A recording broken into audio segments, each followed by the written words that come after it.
What is up, ladies and gentlemen, boys and girls, and everyone in between, and welcome to another new video. So, today I want to talk about Heartstopper some more. And this is a little bit different because I'm not exactly going to be talking about the show itself or even the book itself, but I kind of wanted to explore concepts within the show, and a bit the book too, and kind of how they, relate to the broader gay experience, because I figured, hey, there we go. Because I realized that the show does hit in a very certain way for a lot of younger gay people who have a unique set of experiences and issues and trials that they have to deal with as young queer people. But I do feel like there are elements to this show that are also very appealing to the older queer demographic and their experiences, and I kind of want to see how we can bring those two together and mesh them into one. So that is the subject of this video. Let's get into it.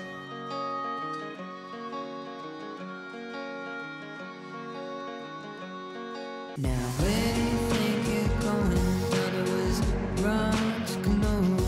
My daddy won't be home till dark.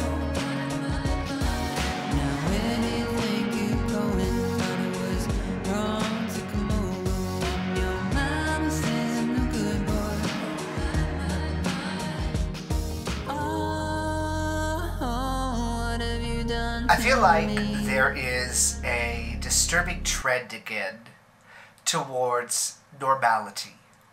And I say this in a kind of odd way because I don't mean people want to be seen as normal and they don't want to have, issues like that. That's fine.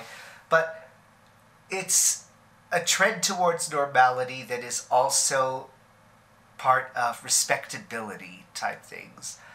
And as someone who grew up in the 90s and early 2000s, I was definitely around a lot of that gay respectability thing where it was like, you don't have to be this gay. You don't have to present yourself this flamboyantly. You could dial it down a bit. You don't have to be one of those gays. That's shit that really does stick with you and is incredibly toxic. And I remember the effects of it from back then and seeing a lot of the attitudes that do pop up in relation to gay things, sexuality, expression of sexuality, such as, the kink and pride thing. I feel like we are aiming back towards this idea that being normal in some way can only involve being as heteronormative and standard as possible.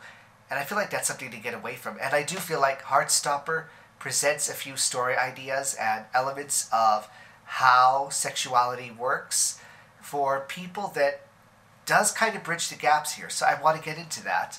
Let's start off with the very first topic, which is a little bit out of, order in terms of the show, but alone. The one thing that really stood out to me in the show is that Nick, when he is discovering his sexuality, when he is trying to understand his sexuality, whether it was taking the test at nighttime, doing the huge Google search, looking at stuff, or, trying to figure out what bisexuality is, if that works, watching videos and trying to understand himself. The thing that stood out to me about this whole journey for him is that he was doing it alone. In my day, maybe you had, online forums, little communities like that. At a stretch, there was something like MySpace. And for the most part, there wasn't much to do unless you had, a pre-built community that you could feel safe in, which, is not a very standard thing for us. And I feel like even today, there is a big social aspect to, discovering sexuality because, you have Instagram, you have Twitter, you have, maybe not Facebook, but you have YouTube, you have all these little accesses. Even TikTok has some fantastic people. And there are a lot of options that can give you community, can give you communication and talking with other people. But in a certain way, I do feel like Nick's sexual exploration was very similar to mine because it was all Google searches or Ask Jeeves searches. I'm old. And, reading things and doing dodgy, quiz type things because I didn't really have a full community and I didn't have a full understanding of what being gay was, and I didn't have the options and the freedom to be able to just say, I think I might be, because it wasn't something that could be framed that way. This was something that was built to be terrifying and horrible and awful and nothing else. So that was my context to sexuality. Lust. Okay, right off the bat, Ben is trash. You know, he's an awful, vile person, but there is something that is very strongly relatable about him. Like, I feel like for guys my age, guys older than me, obviously, and even getting a little bit younger than me by some years and such, because we're closeted, we can't really just come out easily. Because we're closeted and can't come out, we can't do dating, we can't do relationships, we can't, you know, really be with our own peers at that point, because everything is about risk, everything is about getting found out, about getting caught, about getting, you know, outed, and we don't want that. So it leads to a concept of risky behavior with payout, as in the risk that you get is worth it for what you get. We're going to end up like going after older men. And there is a wider and more broader and more intricate discussion to be had on this entire topic that I'm going to get into in a separate video, if at all. But without getting into all of those complexities, I'll just say, like, older men were the perfect balance for me, because they knew who they were. They were already out. They were already experienced. They knew what they were doing. For me, the interesting thing about that idea is that it is perfectly personified in Ben. Ben is, you know, an older guy. He is also in the closet. He is, you know, looking for someone who is, you know, safe. Someone who doesn't, you know, pose a certain risk to him. And Charlie was that person, because Charlie was docile, complacent. Charlie didn't speak too much. He was, like, you know, scared of being bullied. So Ben saw someone there that was like a perfect target for him to get what he wanted without a risk to himself. And he took full advantage of that. And while Ben went about it in a really shitty and awful and terrible way, it reminded me just a lot of this general idea of like the risky hookup culture that I feel like precludes a lot of coming out stories, a lot of self-acceptance, the experimental phase, as you would, like just trying to put a name to what you are and figure it out and make sure. Age and maturity. So jumping right off that point, something I mentioned there is that, so jumping off that point, one of the biggest and most perversely extreme discussions that happens on the internet today has to do with age differences. And it's one of those things that I feel like is getting really extreme and based on misunderstanding and this sort of idea that I would refer to as like objective secular morality, which is incredibly dangerous and simplistic and risky concepts to be getting into. I feel like age difference is a very weird thing for gay people specifically, because there is no set age to come out. There is no set age to realize your sexuality. It's one of those things where I feel like people look at numbers only. Like they're saying, oh, here's an 18-year-old and a 25-year-old. Why would these two be connecting at all? As opposed to looking at maturity level, where in like this example I'm using as an extreme, the 18-year-old has probably been dating since they were like 13, you know, dating just boys, knowing boys, having all their first experiences with boys, no girls involved.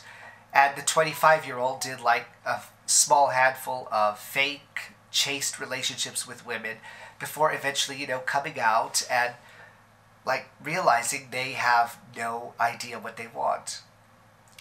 And it's one of those things where the younger gay in a relationship can actually be the more experienced, more knowledgeable, and have to help the older one develop and come into themselves. We do end up seeing this in this show, which is that, you know, Charlie is actually the younger of the two boys.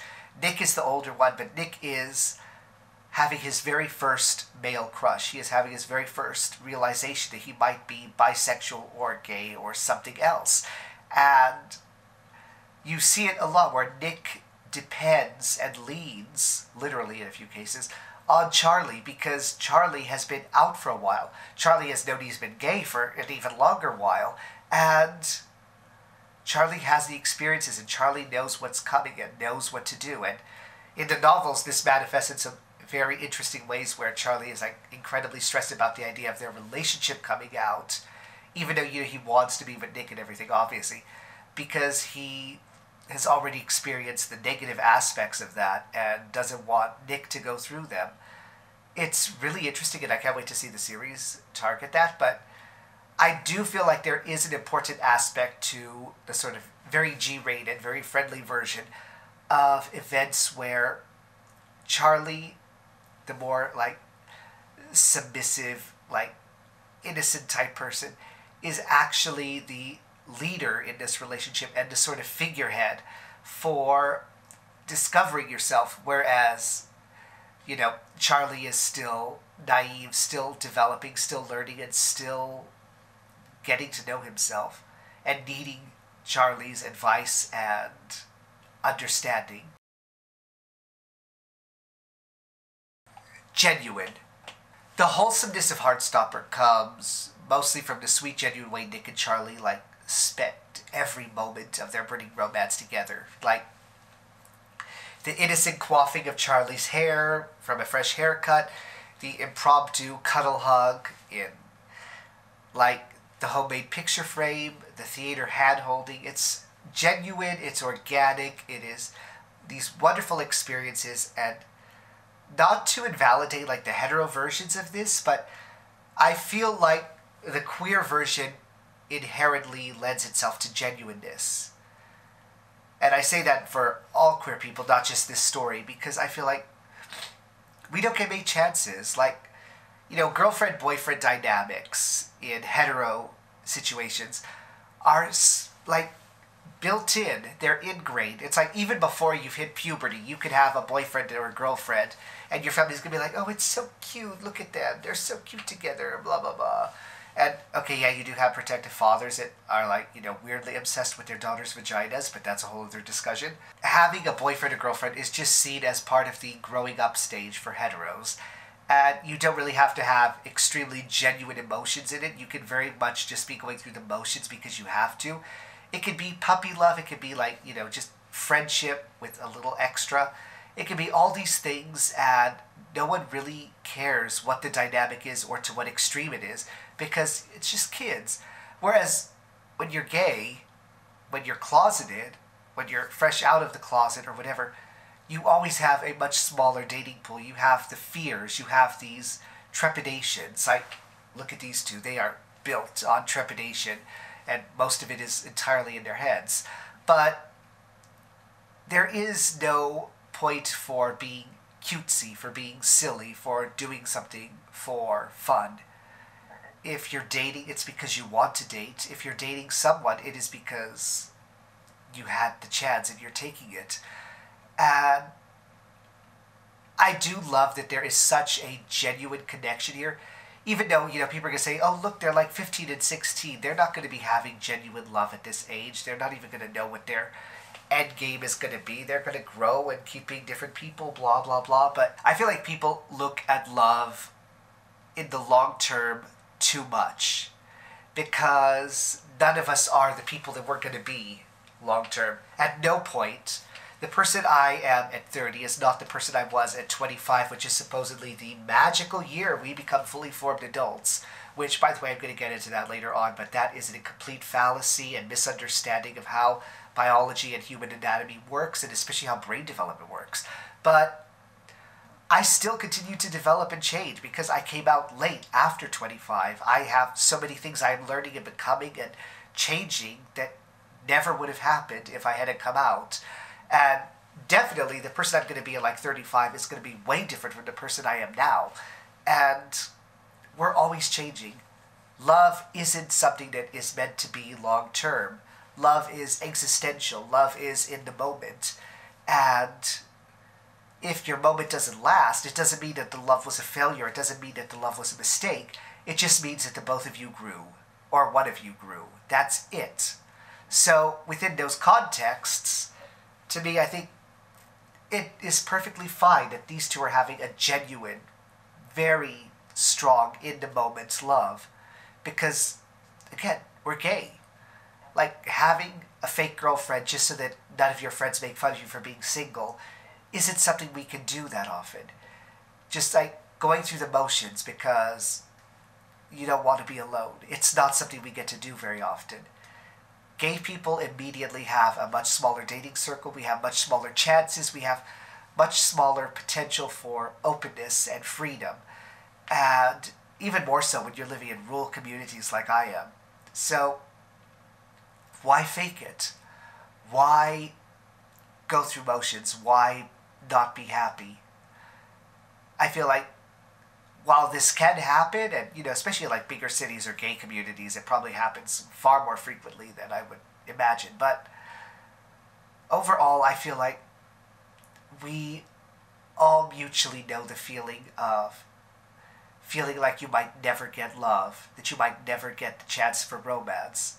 So overall, I feel like gay people, queer people, are able to approach relationships, friendships, companionships, etc. with so much more genuineness and earnestness than hetero people. And I do feel like that is something that does get reflected quite well in this show. Stranger. I didn't know Steven. I didn't know...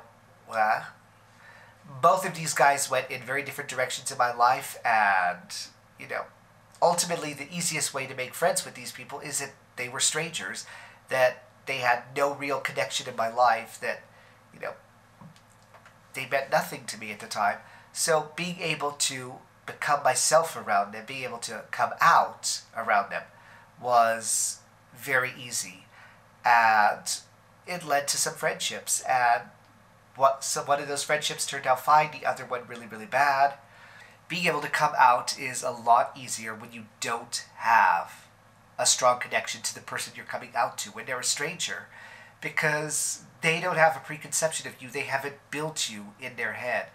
They haven't done any of the things that we know our parents have done, that we expect friends have done, etc. We are a clean slate.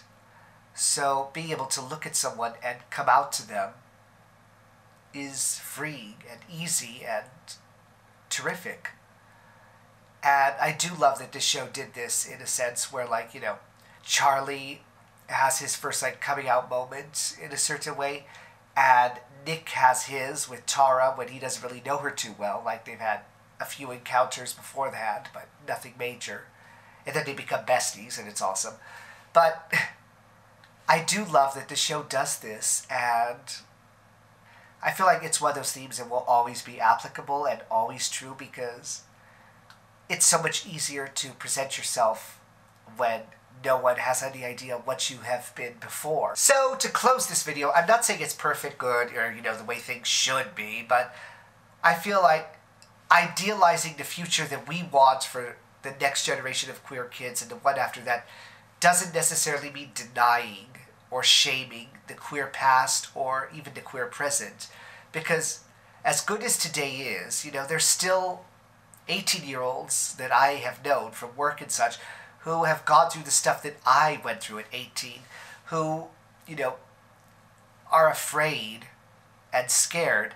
A lot of things out there are still happening, and the improvement for a couple of people is great, but it creates this illusion that the improvement is universal, when the reality is usually far more complex and far more troubling and harder to nail down.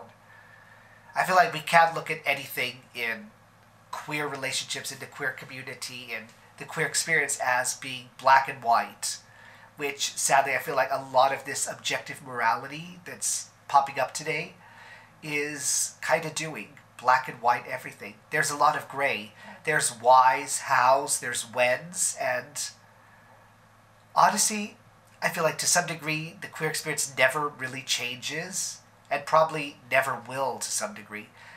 We don't really shed these things. We just change the experience of them.